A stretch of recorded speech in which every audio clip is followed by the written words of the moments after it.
perfect ဆိုတာကတော့အရာအလုံးပြည့်ပြည့်စုံတဲ့ဘဝအမှားအယွင်းမရှိတဲ့ဘဝမျိုးကိုပြောချင်တာဖြစ်တယ်။ Emily ကိုယ်တိုင်လည်း perfect ဖြစ်မှာပဲစီးပွားရေးကိုစတင်လုပ်ကိုင်ခြင်းတဲ့သူတယောက်ဖြစ်ခဲ့တယ်ပေါ့နော်။ဘာလို့လဲဆိုတော့အလုံးလုံးနေတဲ့မိခင်တယောက်အနေနဲ့အချိန်မလုံးလုံးမှာကိုလည်းစိုးရိမ်တယ်အမှားလုံးမိမှာကိုလည်းကြောက်တယ်လူတွေကဘလို့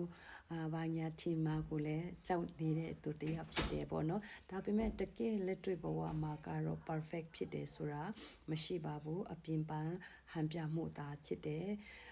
အရာအလုံးက perfect ဖြစ်နေတယ်လို့ပြနေတယ်ဆိုရင်တော့အဲ့ဒါကတော့အလိမ်ညာတစ်ခု fake တစ်ခုလို့ပဲ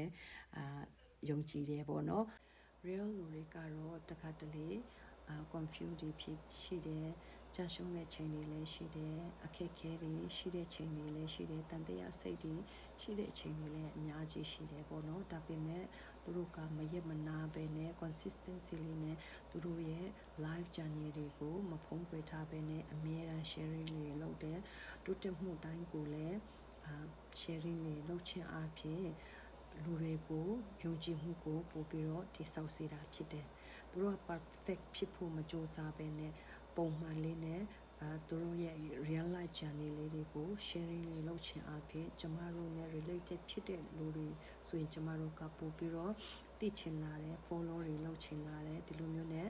ကျမတို့နဲ့မသိဘဲနဲ့ပေါ့နော်ဒါပေမဲ့ကျမတို့ပို့ပြီးတော့ယုံကြည်မှုတွေရှိလာတာဖြစ်တယ်။ perfect ကတော့လူတွေကို impress အထင်ကြီးအောင်ပဲလုပ်တယ်ဒါပေမဲ့ real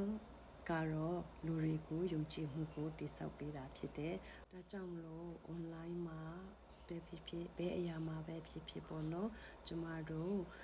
ယုံကြည်မှု trust ရှိတဲ့သူတွေကပဲကိုယ့်ရဲ့လုပ်ငန်းတိုင်းမှာပို့ပြီးတော့မြန်ဆန်အောင်မြင်မှုရရှိနိုင်တာဖြစ်တယ်။ဒါကြောင့်မိတ်ဆွေအနေနဲ့ရော perfect ဖြစ်ပြီးသားလူတွေကိုအထင်ကြီးပြီးတော့ follow လုပ်နေတာလားဒါမှမဟုတ်ကိုယ်နဲ့ဘဝတူဖြစ်တဲ့လူတွေကို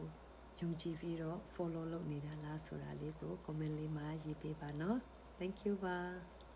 bye bye